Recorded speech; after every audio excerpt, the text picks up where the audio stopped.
Bienvenue sur ma chaîne YouTube Mécanique Aziz, merci de laisser un like et abonner. Une pompe à eau pour une Skoda Octavia est un composant essentiel du système de refroidissement du moteur. Voici une définition plus détaillée. Pompe à eau, water pump. Fonction, la pompe à eau est responsable de la circulation du liquide de refroidissement à travers le moteur et le radiateur. Elle aide à maintenir le moteur à une température optimale de fonctionnement. Composants principaux, la pompe à eau comprend généralement un boîtier, une turbine ou impeller, un arbre de transmission et des joints d'étanchéité. Emplacement, elle est généralement située à l'avant du moteur et est entraînée par une courroie de distribution ou une courroie accessoire. Symptômes de défaillance, une pompe à eau défectueuse peut entraîner une surchauffe du moteur, des fuites de liquide de refroidissement, des bruits de roulement et une mauvaise circulation du liquide de refroidissement. Pour une Skoda Octavia, la pompe à eau doit être compatible avec le modèle spécifique et l'année de fabrication de la voiture.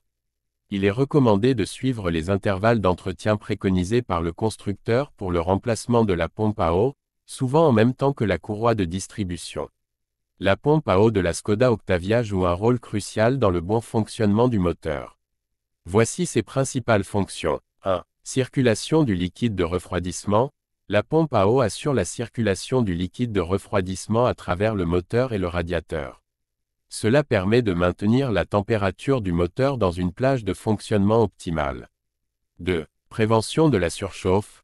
En faisant circuler le liquide de refroidissement, la pompe aide à dissiper la chaleur générée par le moteur. Cela empêche le moteur de surchauffer, ce qui pourrait entraîner des dommages importants et coûteux.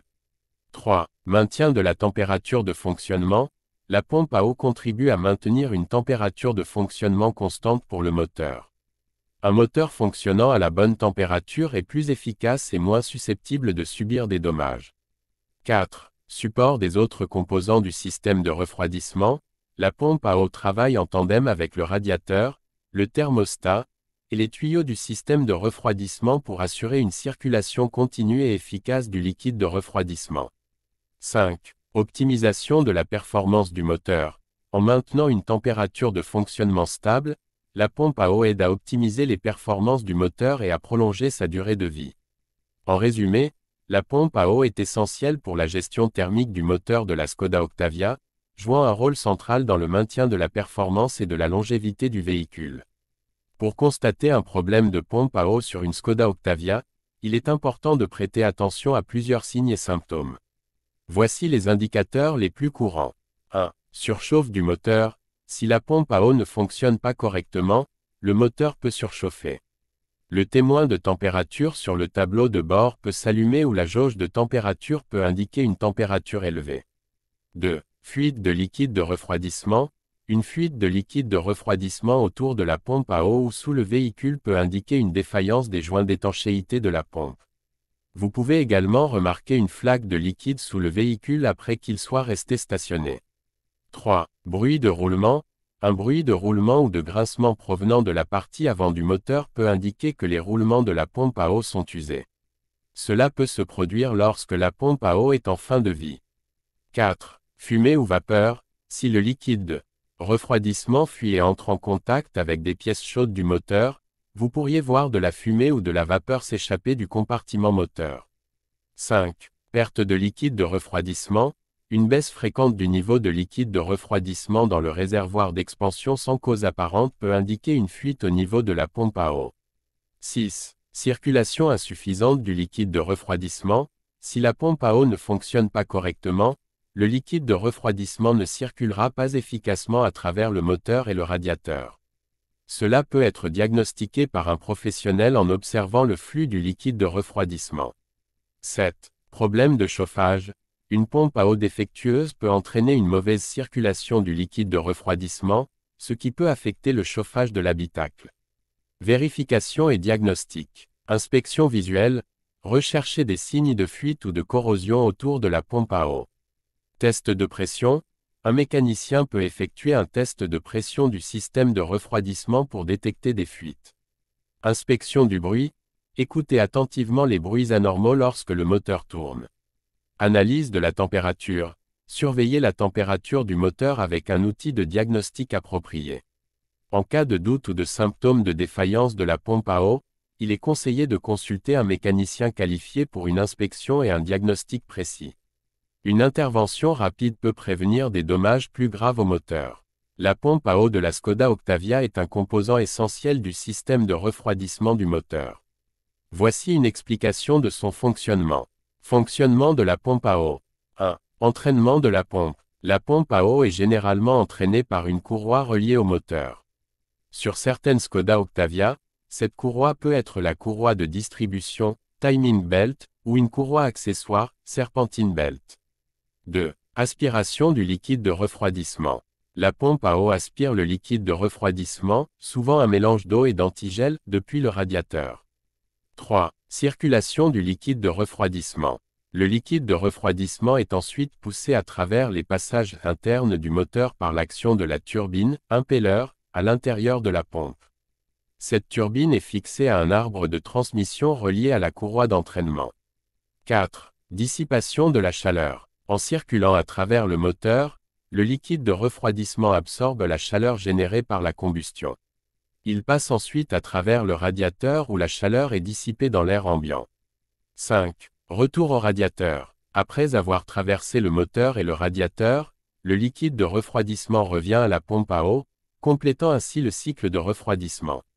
Composants de la pompe à eau. Boîtier de la pompe, contient tous les composants internes de la pompe. Turbine, impeller, éléments rotatifs qui propulsent le liquide de refroidissement à travers le système. Arbre de transmission, connecté à la turbine et à la courroie d'entraînement. Joint d'étanchéité, empêche les fuites de liquide de refroidissement. Roulement, permet à l'arbre de transmission de tourner librement. Cycle de refroidissement. 1. Démarrage du moteur. Lorsque le moteur démarre, la courroie d'entraînement fait tourner la pompe à eau. 2. Aspiration. La pompe aspire le liquide de refroidissement depuis le radiateur. 3. Circulation. Le liquide de refroidissement est pompé à travers les passages du moteur, absorbant la chaleur. 4. Dissipation. Le liquide chaud est poussé vers le radiateur où il est refroidi par le flux d'air.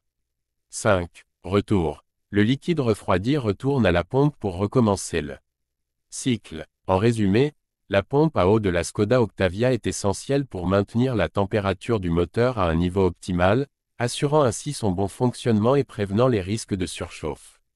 La réparation d'une pompe à eau défectueuse sur une Skoda Octavia peut être une tâche complexe, nécessitant des compétences mécaniques et des outils appropriés. Voici un guide général sur la façon de procéder. Outils et matériel nécessaires. Nouvelle pompe à eau compatible avec votre modèle de Skoda Octavia. Joint d'étanchéité ou kit de joint, souvent inclus avec la nouvelle pompe. Clé et douille. Tournevis. Pince. Bassin de récupération pour liquide de refroidissement. Liquide de refroidissement neuf. Manuel d'entretien du véhicule. Cric et chandelle, si nécessaire. Pâte à joint, si recommandé. Étape de réparation. 1. Préparation. Assurez-vous que le moteur est froid pour éviter les brûlures. Débranchez la batterie pour des raisons de sécurité. Surélevez le véhicule avec un cric et sécurisez-le avec des chandelles si nécessaire. 2. Vidange du liquide de refroidissement. Placez un bassin de récupération sous le radiateur. Ouvrez le bouchon du radiateur et la vis de vidange, si présent, pour vidanger le liquide de refroidissement. 3. Accès à la pompe à eau. Retirez les composants nécessaires pour accéder à la pompe à eau. Cela peut inclure le cache moteur, les courroies d'entraînement, et d'autres pièces selon le modèle. Consultez le manuel d'entretien pour des instructions spécifiques à votre modèle. 4. Retrait de la pompe à eau défectueux. Débranchez les durites de la pompe à eau. Dévissez les boulons qui maintiennent la pompe en place. Retirez la pompe à eau avec précaution. 5. Installation de la nouvelle pompe à eau. Nettoyez soigneusement la surface de montage pour enlever tout résidu de l'ancienne pâte à joint ou joint d'étanchéité.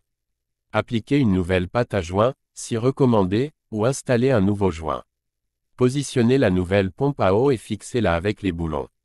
Serrez-les selon les spécifications du fabricant. 6. Remontage des composants. Reconnectez les durites à la nouvelle pompe. Remontez les composants que vous avez retirés pour accéder à la pompe, courroie d'entraînement, cache moteur, etc. 7. Remplissage du système de refroidissement. Remplissez le radiateur et le réservoir de liquide de refroidissement avec le liquide neuf.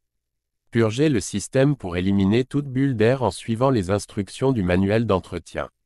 8. Test du système. Rebranchez la batterie. Démarrez le moteur et laissez-le tourner pour vérifier qu'il n'y a pas de fuite et que le moteur atteint la température de fonctionnement normale. Vérifiez le niveau de liquide de refroidissement et ajoutez-en si nécessaire. Conseils supplémentaires. Consultez le manuel d'entretien. Suivez toujours les instructions spécifiques de votre manuel d'entretien pour des étapes précises et des couples de serrage recommandés. Professionnel recommandé. Si vous n'êtes pas à l'aise avec cette réparation, il est fortement recommandé de consulter un mécanicien professionnel. Une installation incorrecte peut entraîner des dommages graves au moteur.